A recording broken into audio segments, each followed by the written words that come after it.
ஓம் நமோ சிஷ்டாநாதாய நம. இன்றைக்கி நம்ம வீடியோவில் என்ன பார்க்க போகிறோம்னா, ஒரு அஞ்சாங்காய்ச்சல் வெடிப்பு எண்ணெய் எடுக்க போகிறோம். அது எப்படின்றத நம்ம பார்க்கலாம். இது வெடிவுப்பு எண்ணெய்னு பேர். சரி, இப்போ அஞ்சாங்காய்ச்சல்லேருந்து உப்பு வெடி உப்பு 10 பங்கு, ஒரு பங்குக்கு ஒரு 10 பலம், ஒரு பலம்னா 35 கிராம் கணக்கு. நம்ம ஒரு கணக்குக்கு ஒரு 10 பலம் கொடுத்துருக்கேன். அந்த அளவோடு நீங்கள் எடுத்துக்கிட்டாலும் சரி, இல்லைன்னா உங்களுக்கு எந்த அளவுக்கு தேவையோ அந்த அளவுக்கு எடுத்தாலும் சரி. சரியா? அடுத்து சுத்தி பண்ண பூநீர் 2 பலம், சுத்தி பண்ண நவாச்சாரம் 2 பலம். பூநீர் 2 பலம், நவாச்சாரம் 2 பலம். சரியா? எடுத்துக்கோங்க. வெடிவுப்பு, பூநீர், நவாச்சாரம் 3 பொருள் ஆச்சு. இப்போ இதை பொருளுங்க எடுத்தீங்க. எடுத்து என்ன பண்ணிங்கன்னா, நல்லா நைஸாக சுத்தி பண்ண பொருளாக இருக்கணும். அந்த பொருளுங்களாம் எடுத்து, இப்போ 3 அளவு சொல்லியாச்சு. அந்த அளவு கரெக்டாக எடுத்துக்கிறீங்க. எடுத்துக்கிட்டு நல்லா பொடி பண்ணி தனித்தனியாக வச்சுக்கணும். வச்சுக்கிட்டு தண்ணி சுத்தி பண்ணி எடுக்கணும். தண்ணியை சுத்தி பண்ணி எடுத்துக்கிட்டு ஒரு படி தண்ணி அந்த கண்ணாடி பவுல் மாதிரி வச்சுக்கோங்க. இல்லைன்னா உங்களுக்கு அந்த அளவுக்கு பாட்டில் கிடச்சிச்சின்னா பாட்டிலை கூட எடுத்துக்கோங்க. அதனால் அந்த கண்ணாடி பாட்டில் இந்த பொடியை பண்ணி வச்சுருக்கீங்களா, இந்த 3த்தையும் அதை கண்ணாடி பாட்டிலில் ஊற்றணும். சுத்தி பண்ண தண்ணியும் அதில் ஊற்றி விடணும். ஊற்றிட்டு நல்லா குலுக்கி விடணும். ஒரு நாளைக்கு ஒரு 3 தடவை 4 தடவை நல்லா குலுக்கி விடுங்க. இல்லை பவுல் மாதிரி வச்சிங்கன்னா அதை நல்லா கிண்டி விடணும். சரியா? 48 நாள் இது தொடர்ந்து இதை செய்யணும். 48 நாளைக்கு அது வச்சு இது கிண்டி கொடுத்துட்டு வெயிலில் பாட்டிலாக இருந்துச்சுன்னா நல்லா மூடி போட்டு நல்லா எடுத்து வச்சிடலாம். அப்படி இல்லைன்னா போல் வச்சுக்கிட்டனாலும் வீட்டில் உள்ளே கூட வச்சிடலாம். கிண்டி விடணும். 48 நாள் இது கண்டிப்பாக தொடர்ந்து செய்யணும். இப்போ 48 நாள் வச்சுட்டிங்க. அதுக்கு அடுத்து ஒரு 2-3 நாளைக்கு அப்படியே வச்சுட்டு அதை எடுக்கணும். எப்படின்னா, அந்த மேலே இருக்க தண்ணி மட்டும், அடியில் கசடுங்க இருக்கும், அது வேஸ்ட்டு தான், அது கழிவு, அது வெளியில் எடுத்து போட்டுடுங்க. இதை மேலே இருக்க தண்ணி தான் நம்மளுக்கு மெயினு. 8 மடிப்பு துணி மடக்கி போட்டு அந்த தண்ணியை நல்லா வடிகட்டி எடுத்துக்கணும். சரியா? 8 மடிப்பு துணியை மடித்து எடுத்து போட்டு அதிலேருந்து வடிகட்டி அந்த தண்ணியை நீங்கள் எடுத்து வைங்க. அடுத்து அதை வச்சிடுறீங்க. வச்சுட்டு நம்ம இந்த நொச்சி இலையோட அந்த வேறு வேரையும் பட்டையும் எடுத்துக்கணும். நல்லா இடித்து அதுலேருந்து நல்லா சாறு புழிஞ்சு எடுக்கணும். எவ்வளவு?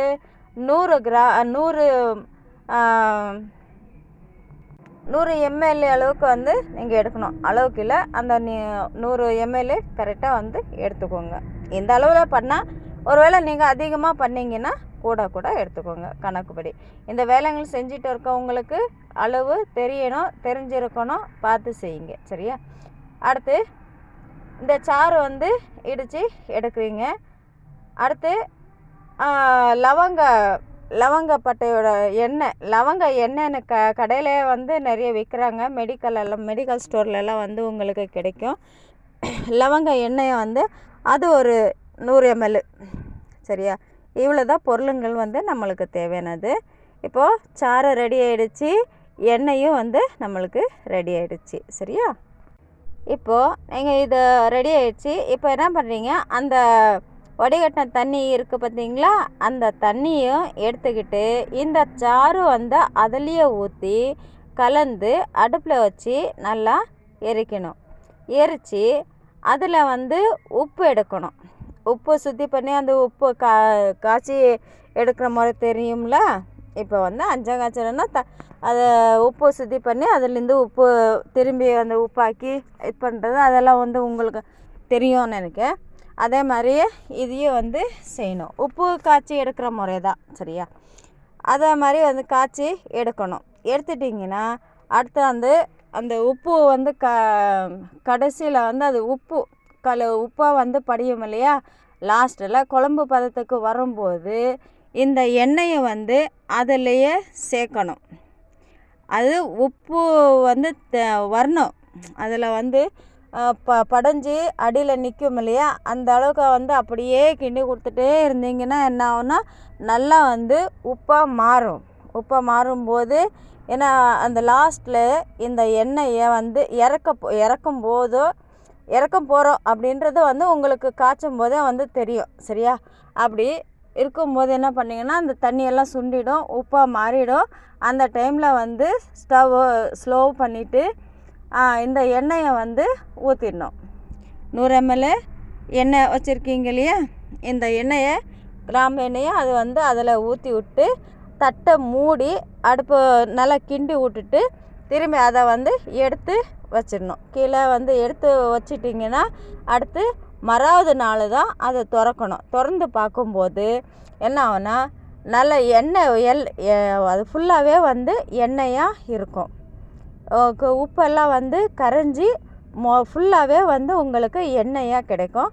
அதை வந்து ஒரு துணியை வச்சு நல்லா உடைகட்டி அந்த கசடை வந்து தூக்கி போட்டு இதை கண்ணாடி பாட்டிலில் வந்து எடுத்து வச்சுக்கோங்க சரிங்களா.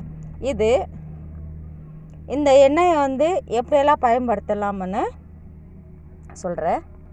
இந்த எண்ணெயில் வந்து முக்கி எந்த ஒரு சரக்கு எந்த பாஷானங்களை நீங்கள் எடுத்துக்கிறீங்களோ, நீங்கள் எந்த சரக்கு வச்சு நீங்கள் வேலை பார்க்க போகிறீங்களோ அந்த சரக்கு வந்து கட்டணும். அப்படின்னா இந்த எண்ணெயை வச்சே வந்து கட்டிடலாம். நீங்கள் எந்த சரக்குக்கு வந்து இந்த எண்ணெயை வந்து கொடுத்தீங்கனாலும் கட்டும் சரிங்களா. எப்படின்னா ஒரு சரக்கு வந்து நீங்கள் எடுக்கிறீங்க, எடுத்துட்டு எண்ணெயில் வந்து முக்கி அதில் வந்து நெருப்பில் வந்து வாட்டணும். லேசான இல்லை விளக்கலையோ இல்லைன்னா தீயை வந்து லேசான தீயிலையோ வந்து வாற்றி திரும்பி அதுலேயே வந்து முக்கி அந்த எண்ணெய் வந்து ஈரணும். உள்ளாரையே வந்து நல்லா இறுகணும். அப்போ வந்து அந்த எண்ணெய் ஈரப்பசம் வந்து இதாகிடுச்சின்னா அதுக்கப்புறம் திரும்பி வந்து எண்ணெய்க்குள்ளாரையே முக்கி திரும்பி வந்து விளக்கில் இது தீக்கு வந்து காட்டணும். அப்படி காட்டி இது பண்ணிங்கன்னா 7 தடவை மாதிரி காட்டிகிட்டே வந்து காட்டினீங்கன்னா அது வந்து உங்களுக்கு கட்டும் சரிங்களா.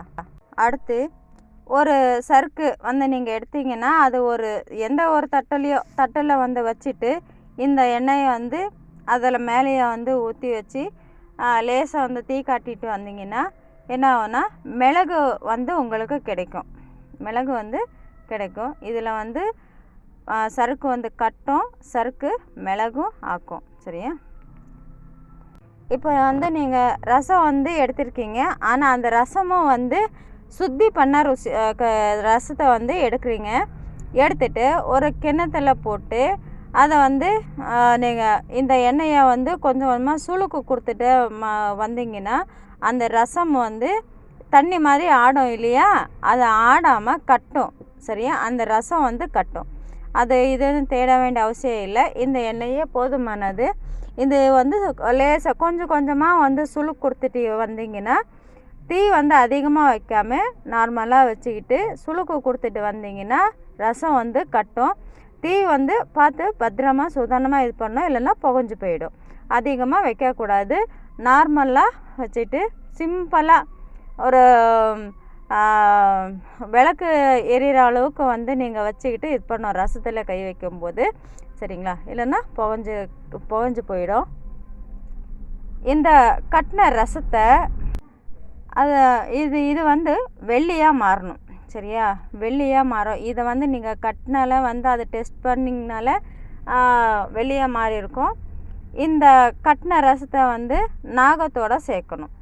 10க்கு 1 வந்து நாகத்தில் வந்து கொடுத்தீங்கன்னா அது வந்து உங்களுக்கு சுத்தமான வெள்ளையாக உங்களுக்கு அது கிடைக்கும். இந்த நாகம் வந்து உருக்கும்போது வெங்காயமும் வந்து சேர்த்துக்கணும். சேர்த்து உருக்கினீங்கன்னா நல்லா சீக்கிரமாக வந்து உருகும். வெங்காயமும் ரசமும் நாகமும் சரியா. நாகத்துக்கு இந்த ரசத்துலேருந்து ஒரு பங்கு வந்து நீங்கள் ஒரு 10க்கு 1 நீங்கள் கொடுத்துட்டு 7 தடவை வந்து நல்லா உருக்கி சாய்ச்சி எடுக்கணும். அப்படி சாய்ச்சி எடுத்தீங்கன்னா முழுமையாக உங்களுக்கு வெள்ளியாக கிடைக்கும் சரியா. இதை பார்த்து பயன்படுத்துங்க. இது வந்து ஒரு ஈஸியான மெத்தட் தான். ஏன்னா இதில் வந்து நாள் வந்து என்னென்னா அந்த 48 நாள் இது வந்து அதெல்லாம் வந்து கரைஞ்சி ஒன்றுக்கொன்று நல்லா கலந்து கொடுக்குறோம் இல்லையா. அது வந்து ஒன்றுக்கொன்று உலோகங்கள் வந்து நல்லா ஜாயிண்ட் ஆகி அதில் இருக்குள்ள சத்துங்களை வந்து பிரிய கொஞ்சம் டைம் எடுத்துக்கும் சரியா. இந்த 48 நாள் தான் இது கஷ்டப்பட்டு. இதில் என்ன கஷ்டம் இருக்குது? அவ்வளோ ஒன்றும் கஷ்டம் இல்லை. ஈஸியான மெத்தட் தான். பொருளுங்களை வந்து அவ்வளோ இல்லை. இதில் வந்து வேலை தான் கொஞ்சம் இருக்கும். ஆனால் பொருள் உங்களுக்கு மெட்டீரியல் வந்து கிடைக்கும். இது தாராளமாக எல்லோரும் வந்து செய்யலாம். லேடிஸு கூட வந்து செய்யலாம். இதெல்லாம் வந்து அப்படி எரிக்கணும், அரைக்கணும், காய வைக்கணும் இதெல்லாம் வந்து இருக்காது. அதனால் இது ரொம்ப ஈஸியான மெத்தட் தான். செய்யுங்க. செய்கிற தெரிஞ்சவங்க வந்து செய்யுங்க. ஆனால் இந்த உலோகங்களும் வந்து எந்த அளவுக்கு வந்து போட்டுக்கணும், நீங்கள் எவ்வளோ எடுக்கிறீங்க, இதில் வந்து எவ்வளோ உகந்து எவ்வளோ எடுக்கணும், அதெல்லாம் வந்து அளவுங்களெல்லாம் வந்து கரெக்டாக உங்களுக்கு அது தெரிஞ்சிருக்கணும். அப்படி தெரியலனா கால் பண்ணி கேளுங்க. அதே மாதிரி இது வந்து முழுமையாக வந்து தெரிஞ்சுக்கணும். இதில் வந்து வாத வேலை இருக்குது, கற்ப மருந்துங்களும் வந்து இதில் வந்து பயன்படும். இதில் வந்து நம்ம செஞ்சுக்கலாம். இதில் நிறைய விஷயங்கள் இருக்குது, நிறைய வேலைங்களும் இருக்குது. ஒரே ஒரு விஷயத்தை வந்து எடுத்துக்கிட்டினாலும் அதில் வந்து மருந்துன்னு எடுத்துக்கிட்டாலும் நிறைய விஷயங்கள். மருந்து சாதாரண வகை, அதாவது இப்போது நம்மளுக்கு வந்து சாகாத வர வேண்டாம், இருக்கிற வரைக்கும் நல்லபடியாக இருந்துட்டு போகலாம் அப்படின்னு இருக்கவங்களுக்கு வந்து ஓரளவுக்கு மருந்துங்களும் இருந்தாலும் போதும், நோய் நொடி இல்லாமல் இருந்துட்டு போகலாம். நம்ம வந்து ஆயுசு அதிகமாக பெற்று நம்ம நல்லா வாழணும் அப்படின்னு ஆசைப்படுறவங்களுக்கு வந்து கற்ப மருந்து இதுலேயே வந்து பண்ணிக்கலாம். ரசம் வந்து கட்டலாம், வாதகத்துக்கு கொண்டு போகலாம். இதில் வந்து எல்லா பாஷணத்துக்கும் வந்து இது பயன்படும். இதில் நிறைய விஷயங்கள் இருக்குது சரி. இதெல்லாம் வந்து இது சிம்பிளான ஒரு விஷயத்துக்கே வந்து அது நீங்கள் பார்க்குறீங்களா, கேட்குறீங்களா இல்லையா, உங்களுக்கு புரியுதா இல்லையா, நான் சொல்ல வர்றது என்ன, அதெல்லாம் ஒன்றுமே தெரியல. ஸோ உங்களுக்கு தெரிஞ்சது என்னன்றதாச்சும் வந்து கமெண்ட் பண்ணுங்கள். அப்படி இல்லைன்னா கால் பண்ணி கூட கேளுங்க. நம்ம கிளாஸுக்கு வந்து ஜாயின் பண்ணுங்கள். கிளாஸுக்கு வந்து வந்தீங்கன்னா நிறைய விஷயங்கள் வந்து கற்றுக்கலாம். ஒரு விஷயன்றது கிடையாது, எவ்வளவோ வந்து இது ஜென்மமாக வந்து நீங்கள் உட்காந்து படித்தாலும் உங்களால் வந்து அது முழுமையாக வந்து இவ்வளோதான், இதுதான் முதல், இதுதான் கடைசின்ற அளவுக்கு வந்து நீங்கள் போகவே முடியாது. அந்த அளவுக்கு கடலை விட பெருசாக இருக்கும். இதெல்லாம் வந்து செய்ய செய்ய செய்ய செய்ய சுருங்கி சுருங்கி சுருங்கி சுருங்கி சுருங்கி ரகசியங்களோடு அது உள்ளார போக போக போக பெற நிறைய விஷயங்கள் இருக்குது. நீங்கள் எந்த ஒரு விஷயத்தை எடுத்துக்கிட்டாலும், மாந்திரிகமாக இருந்தாலும் சரி, ஜாதகங்களும் ஜோதிடமாக இருந்தாலும் சரி, வந்து ரசவாதத்துக்குள்ளார போனாலும் சரி, இல்லை வாதத்துக்கு இதுக்கு வைத்தியத்துக்கு போனாலும் சரி, எதுக்கு போனாலும் எந்த ஒரு விஷயத்துக்கு எடுத்தாலும் அடிப்படையாக வந்து நீங்கள் எடுத்துக்கிட்டிங்கன்னா அதுக்கு முடிவே இல்லை. அந்த அளவுக்கு இது வந்து நிறைய விஷயங்கள் இருக்குது. ஆனால் இதுக்காக வந்து நிறைய உழைக்கணும், இதெல்லாம் செஞ்சு நாங்கள் என்ன பண்ண போகிறோம் அப்படின்னு யோசனை பண்ணுறீங்களா? இதுலேயே வந்து நீங்கள் உங்களோட லைஃப் வந்து கொண்டு போயிடலாம். நீங்கள் வெளியில் போய் கஷ்டப்படுறீங்க, அதுவே வந்து உள்ளறையே இருந்து நீங்கள் செஞ்சு நீங்களும் ஆரோக்கியமாக இருக்கலாம், உங்கள் குடும்பத்தையும் ஆரோக்கியமாக வச்சுக்கலாம், சந்தோஷமாகவும் இருக்கலாம் சரியா. இதை வந்து இந்த விஷயங்களெல்லாம் வந்து தேடுறாங்க. நீங்கள் எங்கே போய் தேடினாலும் இந்த மாதிரியான விஷயங்கள் வந்து உங்களுக்கு கிடைக்காது. ஆனால் நம்ம குருவானவங்க அவங்க வந்து கொடுத்துருக்காங்க. இது நாங்கள் வந்து உங்களுக்கு எல்லாருக்கும் வந்து தெரியணும், தெரிஞ்சுக்கணும். இந்த மாதிரி ஒரு விஷயங்களெல்லாம் வந்து இருக்குன்றது வந்து தெரிஞ்சுக்கணுன்றதுக்காக வந்து கொடுத்துக்கிட்டு இருக்கோம். இது கொடுக்கறத விட நாம் செஞ்சு நம்ம பார்த்துருக்கிறதா நம்ம செஞ்சுருக்கிறத விஷயங்கள் தான் நம்ம வெளியில் கொடுத்துட்டு வரோம். நம்ம செய்யாத விஷயங்களை வந்து யாருக்கும் எந்த விதத்துலேயும் எந்த ஒரு பாடங்களும் வந்து கொடுக்க மாட்டோம். அதனால் தெரிஞ்சுக்கோங்க. இது நடக்குமா நடக்காதா, முடியுமா முடியாதா அப்படின்ற எண்ணங்கள் வந்து உங்களுக்கு தேவை இருக்காது. செய்யணும். அதை நம்ம சொல்கிறது வந்து நீங்கள் செஞ்சு பாருங்கள். அது கரெக்டாக இருக்கும். கரெக்டாக செஞ்சிங்கன்னா எல்லாமே கரெக்டாக இருக்கும். சரிங்களா? இதில் அனுமானம் சந்தேகங்களெல்லாம் உங்களுக்கு தேவை இருக்காது. இதை நீங்கள் சந்தேகம்னா எங்கே வருதுன்னா, நீங்கள் எங்கே செய்ய போகிறீங்க அந்த பொருளுங்களை தேடி நீங்கள் போகும்போது அப்போ வந்து உங்களுக்கு சந்தேகம் வரும். இது என்ன, இது இருக்கும், இது எப்படி செய்யலாம், எந்த அளவுக்கு போடணும் அப்படின்றது வந்து உங்களுக்கு அதை தேடணும், அதை கேட்கணும், அதை பற்றி நம்ம தெரிஞ்சுக்கணும். அந்த வரணும்னா அதை நம்ம செய்யணுன்ற எண்ணம் உங்களுக்கு உள்ள வந்து அது வரணும். அது வந்தால் தான் அது எல்லாமே வந்து உங்களுக்கு தேடணும். அதை தேடி நீங்கள் போகிறீங்க. சொல்லப்போனால் அதை தேடி நீங்கள் போகிறீங்க. செய்யும்போது வந்து உங்களுக்கு முன்னாடியே வந்து அந்த பொருளுங்க இருந்தாலும் உங்களுக்கு தெரியாது. சரியா? அதே செய்யாதும்போது இது என்னன்னே தெரியாது, விட்டு தள்ளு அப்படின்னு சொல்லி இருக்கும்போது உங்கள் முன்னாடி அந்த பொருளுங்க இருந்தாலும் அது என்ன பொருளுன்றதே வந்து உங்களுக்கு தெரியும், அப்போ தெரியாது. அதாவது நீங்கள் தேட ஆரம்பிச்சிங்கன்னா அந்த பொருள் உங்களுக்கு கிடைக்காது.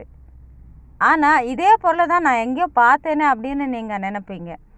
அதுவே வந்து நீங்கள் தேடும்போது எப்படி இருக்கும், அந்த பார்த்தேன் இந்த இடத்துல இருந்துச்சு, ஆஹா அந்த டைமில் மிஸ் பண்ணிட்டேனே அப்படின்றது பொருளை பற்றின்றது கிடையாது. எல்லா விஷயங்களும் வந்து லைஃப்பில் வந்து எவ்வளவோ வந்து நீங்கள் இழந்துட்டு தான் வந்திருக்கீங்க.